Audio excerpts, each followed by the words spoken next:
How much of this do you think it's coronavirus and whatever's going on with U.S. and China? How much of this do you think is China saying, you know what, screw you, U.S. You're playing this hardball with me. I'm going to come and bully you in a whole different way that you won't even pay attention to it.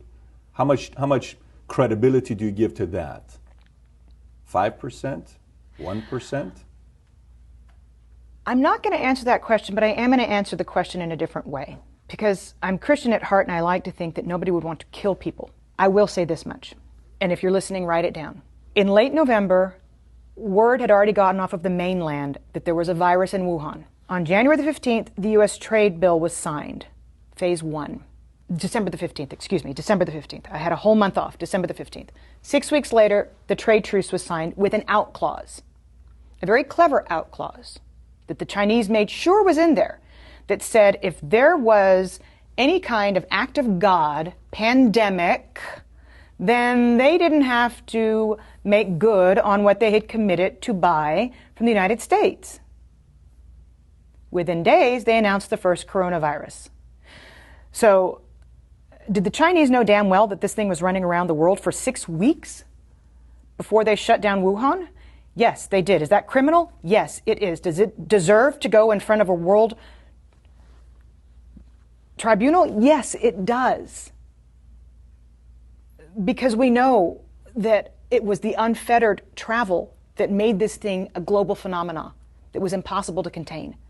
6 weeks they knew, but they wanted that out clause. And then they underreported what happened in Wuhan, which a toddler could tell you based on what happened in Italy, based on what's happened in Germany and in France and now in the UK with Boris Johnson in the ICU. There's no way in a city the size of New York, 11 million people, that there were so few cases. It's impossible with similar density to New York. So the World Health Organization should be held accountable for not holding China accountable to providing good, valid data so that the rest of the world could prepare for fewer people to die. And that's what you're talking about. To me, these are equivalents to acts of war on the part of China. And then, equally, whether you're talking about NPR or Fox News, most major media outlets on both sides of the aisle came out and reassured the United States that it was just the flu.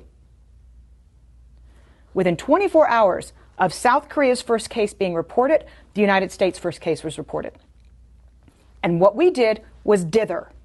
We sat on it for 6 weeks and tried to reassure the public that nothing was happening. Somebody should be held accountable for that. Because somebody in the United States intelligence community has to have known what was truly going on in Wuhan. We don't have a CIA for nothing. And yet we told Americans for 6 weeks, while South Korea was testing everybody and shutting the country down, that it was just going to be the flu. So there are a lot of responsible bodies right now that have taken us to the point where we're at. Inside the country and in China. And they need to be held accountable. So you don't even have to get on the discussion as to whether or not this was a manufactured virus and set upon the world. You don't even have to go that far. If we find that in future investigations, then that needs to be prosecuted. But if we just ascertain what is known and a known hushed up secret that the Chinese knew for 6 weeks about the virus before saying anything on the global stage to get a trade deal signed, somebody needs to look into that. Because countless lives have been lost as a result. The damages are in the tens of trillions of dollars. We're not talking about small here if that's the case. No, we're not. And we're talking about people losing their family members, and we're talking about we're talking about suicides in the future, we're talking about economic hardship. All of this could have been mitigated had China been honest and had the World Health Organization made China accountable. Because at first they said it's not anything to worry about when the WHO first came out and said we don't need to stop everything. Let me ask you, who do you trust the least? Iran, Russia, or China?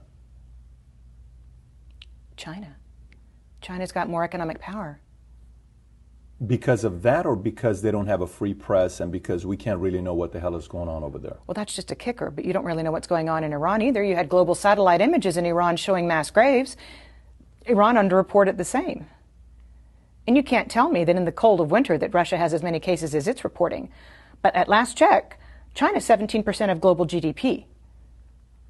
They can throw more money around than anybody else. And you just mentioned two of their allies, by the way. So that's why I asked it the way I did. And the largest contiguous land border on the planet, by the way, between Russia and China.